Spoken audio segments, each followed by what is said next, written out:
Amjad Hossain model স্কুলে অধ্যয়নরত দ্বিতীয় শ্রেণীর শিক্ষার্থীদের স্নেহ এবং অভিভাবকদের সালাম জানিয়ে আমি আজকে দ্বিতীয় শ্রেণীর ইংরেজি ক্লাস শুরু করতে যাচ্ছি। তোমাদের জন্য প্রথম যে আইটেমটা আজকে রেখেছি সেটা হচ্ছে ডু ইংলিশ, অর্থাৎ বাংলা থেকে ইংরেজি করা। এটা একটা অত্যন্ত গুরুত্বপূর্ণ, এটা তোমাদের জন্য একটা গুরুত্বপূর্ণ জিনিস। এখন দেখো তোমাদের জন্য যে ইংরেজিগুলো রয়েছে, যে ইংরেজিগুলো করতে হবে বাংলা থেকে, সেটা দেখো, ধারাবাহিকভাবে করানোর চেষ্টা করছি। এটা দেখো, পান করা। পান করা যদিও ড্রিঙ্ক, কিন্তু আমি চা পান করি, এখানে কিন্তু ড্রিঙ্ক হবে না, এটা হবে আই টেক টি। সুতরাং খেয়াল করবে যে সব জায়গায় ড্রিঙ্ক ব্যবহার করা যাবে না, এখানে টি এর ক্ষেত্রে টেক ব্যবহার করাই সবচেয়ে বেশি ভালো। I take tea, I take medicine, এটা খেয়াল রাখতে হবে। সে আমার উত্তম বন্ধু, তাহলে হি ইজ মাই, আচ্ছা উত্তম বাদ দিলে বন্ধু ফ্রেন্ড, তাহলে হি ইজ মাই ফ্রেন্ড, কিন্তু এখানে উত্তম বলাতে হবে হি ইজ মাই বেস্ট, মানে হচ্ছে উত্তম বা সর্বোত্তম। He is my best friend, FRIEND, he is my best friend, he is my best friend, এটা কিন্তু আর, তাহলে he is my best friend, সে আমার উত্তম বন্ধু। এবার দেখো, রংপুর একটি বড় শহর, রংপুর RANG, রং PUR, রংপুর ইজ এ, বড় ইংরেজি হচ্ছে বিগ, আর শহর আমরা সিটি বলতে পারি, তাই বলা ভালো হবে, টাউন না বলে সিটি বললাম। তো Rangpur is a big city, Rangpur is a big city, Rangpur একটি বড় শহর, Rangpur is a big city. এরপরে দেখো, দেখি তুমি কি নিয়মিত বিদ্যালয়ে যাও, এটা হবে যেটা, সেটাকে প্রশ্নবোধক করতে হবে। তাহলে প্রশ্নবোধক করার জন্য কী হবে, দুইটা উপায় আছে, একটা হোয়াট দিয়ে, হাউ দিয়ে, কিন্তু এখানে সেটা হবে না, এটা হবে ডু দিয়ে। তাহলে do you go to school. বানানটা তোমরা খেয়াল করিও, কীভাবে বানানটা দেওয়া আছে, কী বানানটা কয়ের শিখে কী, এই এখানে কয়ের শিখে কী হবে, যে সমস্ত প্রশ্নগুলোর উত্তর দেওয়া সম্ভব ইয়েস বা নট দিয়ে, নো দিয়ে, সেগুলোর ক্ষেত্রেই তোমাকে প্রশ্ন করতে হবে কি, কয়ের কী দিয়ে।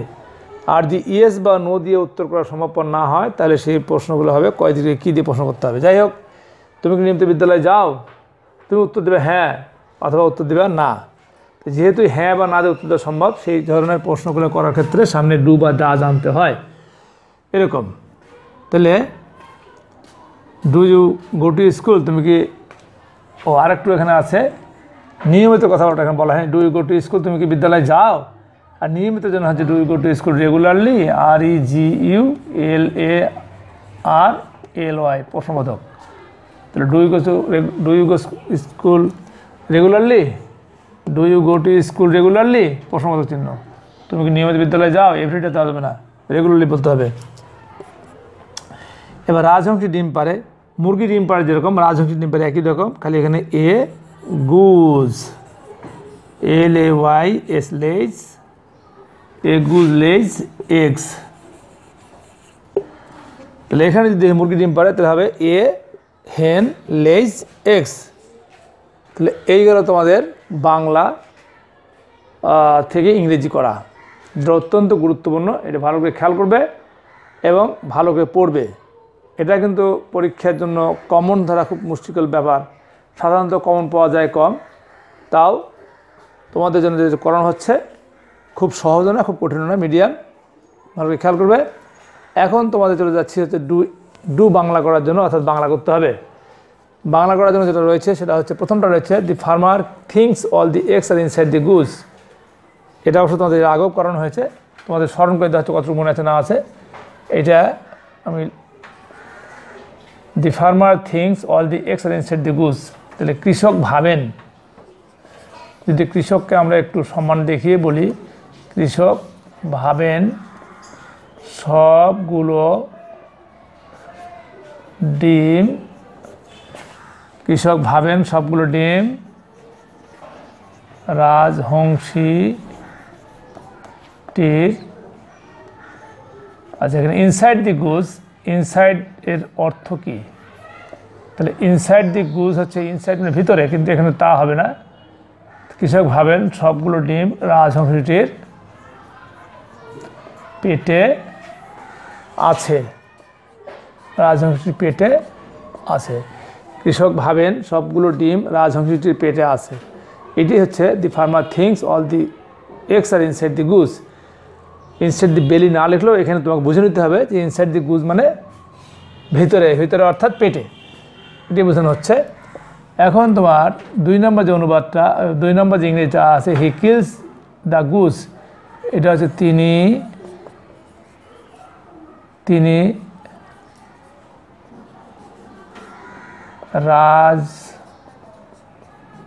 রাজহংসীটিকে হত্যা করেন। তিনি হলে অবশ্যই এখানে করেন বলতে দিতে হবে। তিনি রাজহংসীটিকে হত্যা করেন। হি কিলস দ্য গুজ। 3 নম্বর আছে দেয়ার আর নো এগস, এটা বাংলা কি হচ্ছে, সেখানে কোনো দন্তন্য, এখানে কোনো বানানটা কোনো ডিম নেই, সেখানে কোনো ডিম নেই, সেখানে কোনো ডিম নেই। দেয়ার আর নো এগস, এখানে আর কেন হলো, এক্স থাকাতেই আর হলো, খেয়াল রাখতে হবে। আর ব্যবহার করলে এখানে এক্স হতে হবে, এগুলো খেয়াল রাখতে তোমাদেরকে। দি ফার্মার হ্যাজ নো গুজ, কৃষকের কোনো রাজহংসী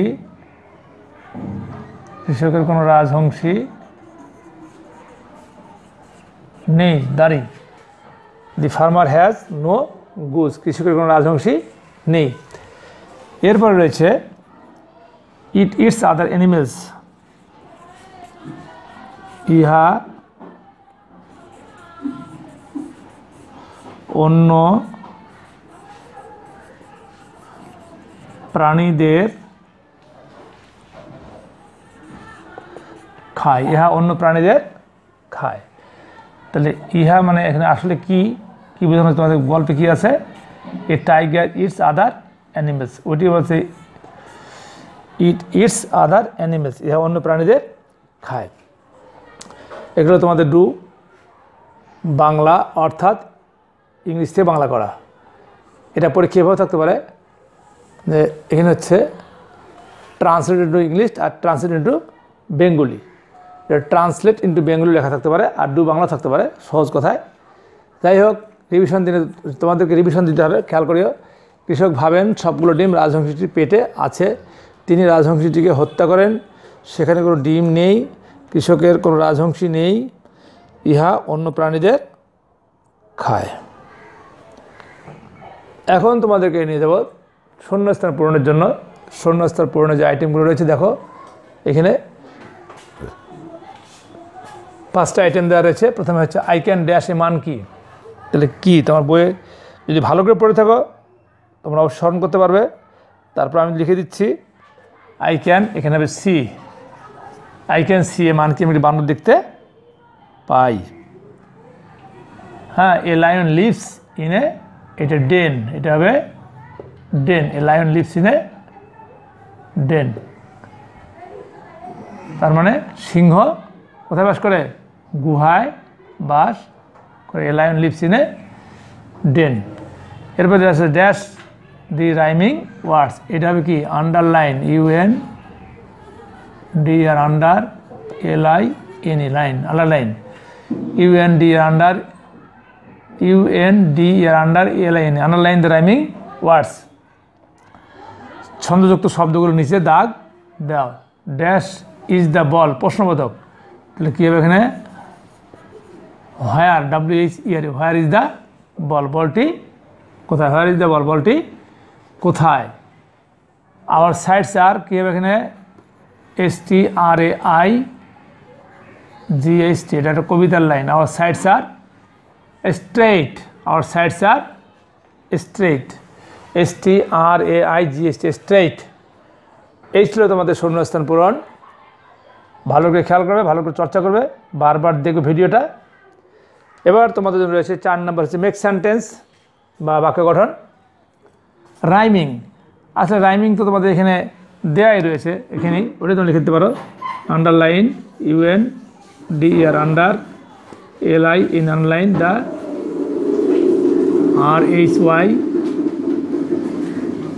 RHYMI in the rhyming WORDS underline the rhyming words. এখন তোমার এই রাইমিং দিয়ে বাক্য গঠন হয়ে গেল। দাগ দিলাম, ছন্দযুক্ত শব্দগুলোর নিচে দাগ দাও, underline the rhyming words. Another দিয়ে কী হবে? কাম এগেইন অ্যানাদার ডে, এটা হতে পারে কাম AGAI বা ইটস আদার অ্যানাদার। তাহলে কী হবে? Come again AGAIN again ANOTH another day. তোমাদের কি মনে আছে? তোমরা ক্লাস 2 পড়ে এসেছো, ওখানে পড়ে এসেছো রেন দেন গো কাম অ্যাগেইন অ্যানাদার ডে। সেই কাম অ্যাগেইন অ্যানাদার ডে যদিও একটা কবিতার লাইন, কিন্তু একটা অবশ্যই একটা সেন্টেন্সও। অন্যদিন আবার এসো, এটা মানে হচ্ছে অন্যদিন আবার এসো। ভায়োলেট মানে এটা অবশ্য রঙের নাম যেহেতু একটা, তাহলে কী হবে? একটা বাক্য গঠন I have a VIOLET violet pen. আমার এটি ভায়োলেট রঙের, অর্থাৎ ভায়োলেট কি বেগুনি, আমার একটি বেগুনি রঙের কলম আছে। I have a violet pen, আমার একটি বেগুনি রঙের বা বেগুনির কলম রয়েছে। Farmer, the farmer is poor বা দি ফার্মার ইজ গ্রিডি, অথবা হি ইজ এ ফার্মার, এরকম হতে পারে হি ইজ এ ফার্মার, তিনি একজন কৃষক। একটু দেখা যাক রিভিশন দিয়ে। আন্ডারলাইন দ্য রাইমিং ওয়ার্ডস, ছন্দযুক্ত শব্দগুলো নিচে দাগ দাও। এরপরে আছে তোমার কাম অ্যাগেইন অ্যানাদার ডে, অ্যানাদার নিচে দাগ দিয়ে দিলাম। এটা ভুল হয়ে যাচ্ছিল, দেখো খেয়াল করো, ওখানে দাগ দিলাম, একটা দাগ দিচ্ছি না, দাগ দিলে সবই দাগ দিতে হবে। I have a violet VIOLET violet pen, আমার একটা বেগুনি রঙের কলম রয়েছে। The farmer, he is a farmer, FARMAR, তিনি একজন কৃষক। যাই হোক, এখন তোমাদের আজকের ইংরেজি ক্লাস যেটা করলাম, সেই ইংরেজি ক্লাসটা পুরোটাই তোমাদের জন্য হোমওয়ার্ক একটা থাকবে। তোমার শুনে নেবে ভিডিওটা, আর এটা হোমওয়ার্ক একটা তোমরা লিখবে। আজকে তোমাদের ইংরেজি ক্লাস এখানে শেষ করছি। দেখা হবে অন্য কোনো ক্লাসে, অন্য কোনো বিষয়, অন্য কোনো সময়। সে পর্যন্ত তোমরা সুস্থ থাকো এই কামনা করে শেষ করছি। খোদা হাফেজ।